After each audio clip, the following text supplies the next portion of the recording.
আমি দাবি করছি দেবপ্রিয়কে ক্ষমা চাইতে হবে দাবির কাছে। আর একজন পাওয়ারফুল ব্যক্তি এই সরকারের, তার সম্পর্কে দুই চারটে কথা বলা দরকার। ডক্টর দেবপ্রিয় ভট্টাচার্য।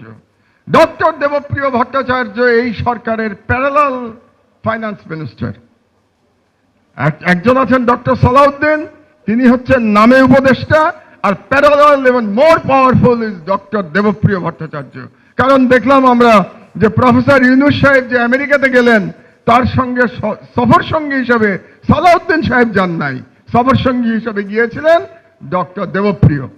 এই ডক্টর দেবপ্রিয় এত পাওয়ারফুল, আপনাদেরকে 11 সরকারের সময় মনে করিয়ে দেই, এই ডক্টর দেবপ্রিয়র জন্য বাংলাদেশের আইন পরিবর্তন করা হয়েছিল তাকে সরকারি পদ দেওয়ার জন্য।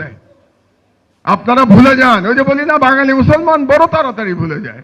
এই doctor Debapriya was a beneficiary of 111 government, ভুলে গেছেন আপনারা সবাই।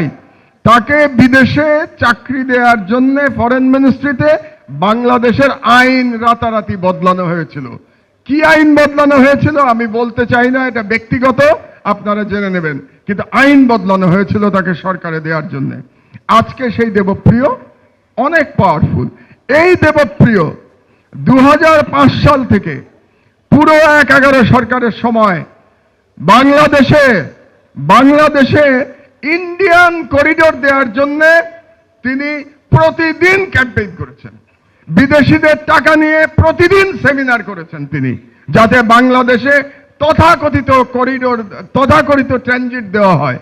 এবং তার বক্তব্য কি ছিল সেদিন মনে করে দেখেন। আবারও আপনাদের স্মরণ শক্তি, মানে আমি হেল্প করছি আপনাদের মনে করার জন্য।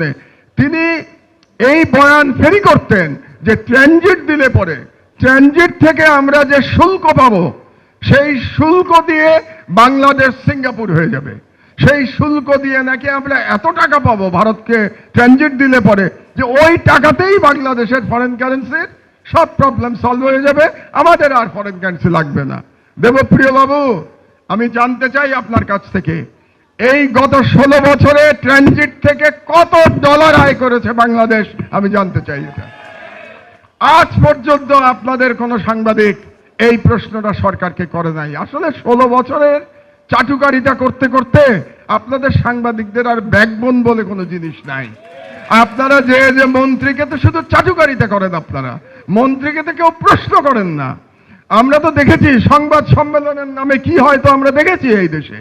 সুতরাং আমরা আজকে যদি আমার দেশ থাকতো, আমি বলে দিচ্ছি আপনাকে, আমার দেশ এতদিনে দেবপ্রিয় বাবুকে জিজ্ঞেস করত দুটা প্রশ্ন, যে আপনি আমাকে হিসাব দেন যে আপনি যে ট্রানজিটের পক্ষে ওকালতি করতেন, সেই ট্রানজিট দিয়ে আমরা কত টাকা আয় করেছি, কত ডলার আয় করেছি। এক, সেই আয় যদি যৎসামান্য হয়ে থাকে, আমার যেটা ইনফরমেশন, সেই আয় নামমাত্র, নাই বললেই চলে, তো সেই আয় যদি যৎসামান্য হয়ে থাকে, তাহলে আপনি যে আমাদেরকে তখন স্বপ্ন দেখিয়েছিলেন যে ট্রানজিট দিলে পরে বাংলাদেশ কি বলে সিঙ্গাপুর হয়ে যাবে, তাহলে তার জন্য কি আপনি ক্ষমা চাইবেন জাতির কাছে?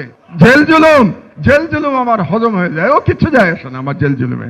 সুতরাং এই সরকারের ক্ষমতাবান ব্যক্তি ডক্টর দেবপ্রিয়, এই সরকারের ক্ষমতাবান ব্যক্তি ডক্টর ইফতেখারুজ্জামান, এদেরকে কে নিয়োগ দিচ্ছে? ইউনুস সাহেব একবার বলেছিলেন ওনার নিয়োগকর্তা নাকি ছাত্ররা। তো ওনার নিয়োগকর্তা যদি ছাত্ররা হয়ে থাকে, তাহলে কি এই সমন্বয়করা দেবপ্রিয় ইফতেখারকে চাকরি দিচ্ছে, তাদেরকে নিয়োগ দিচ্ছে? এটা আমার খুব জানার ইচ্ছা রইল। আর এটা যদি না জানে, তাহলে সমন্বয়কদের যে সকল প্রতিনিধি এখানে আজকে উপস্থিত আছেন, তারা যান দেবপ্রিয়র সাথে বসেন এবং আপনারা দেবপ্রিয়কে জিজ্ঞাসা করেন যে ট্রানজিট নিয়ে আপনার ভূমিকা কি ছিল। এটা আমি দেখতে চাই যে ইয়াং জেনারেশন দেবপ্রিয়কে জিজ্ঞাসা করবে, ট্রানজিট নিয়ে আপনার ভূমিকা পরিষ্কার করেন জাতির কাছে।